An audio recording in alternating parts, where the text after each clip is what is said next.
Breaking news, AT&T has just released a statement on this meeting between President-elect Donald Trump and the CEO of AT&T, Randall Stephenson. But here's the twist. According to this company spokesperson, and you heard this from Connell, but AT&T's proposed merger not even brought up. Do you believe that? Do you believe that? Are you buying that, Charlie? Are you buying that? Do you believe that Donald's hair is real?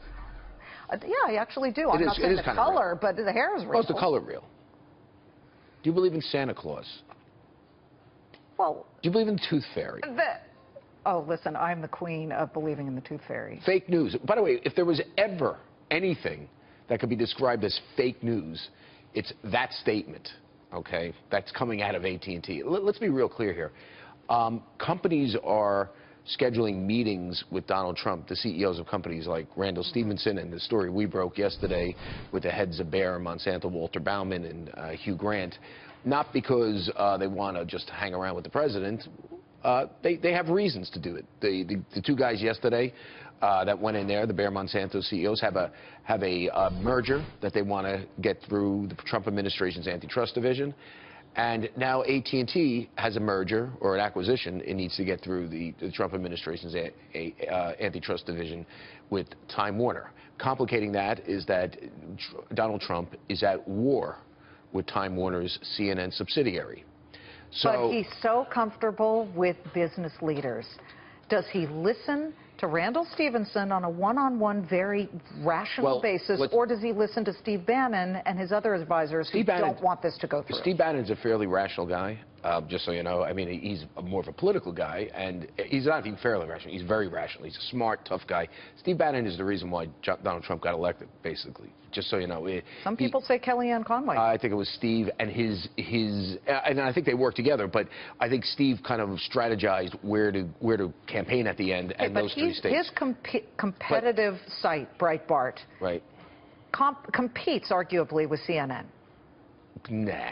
Not that much. I mean, CNN.com? Yeah, I mean, which is a blockbuster. Listen, it's not total absurdity, but I'm just saying that, you know, yes, Bannon's against it.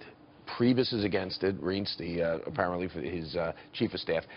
His outside advisor, Chris Ruddy from Newsmax, again, another competitor to CNN, he's against it. A lot of people are in his voices, but today he brought in Stephenson. And what's animating me on this story is the fact that they didn't talk about the merger. What they probably talked about is all the jobs that's going to be creating by these two companies. Donald Trump likes deals. And maybe he dangles a threat and says, I'm not going to let it through, and then they bring in jobs and they both win. He had to. And that's why these statements... Look at the stock. That's why these statements from corporate America are so absurd when they say stupid stuff like this.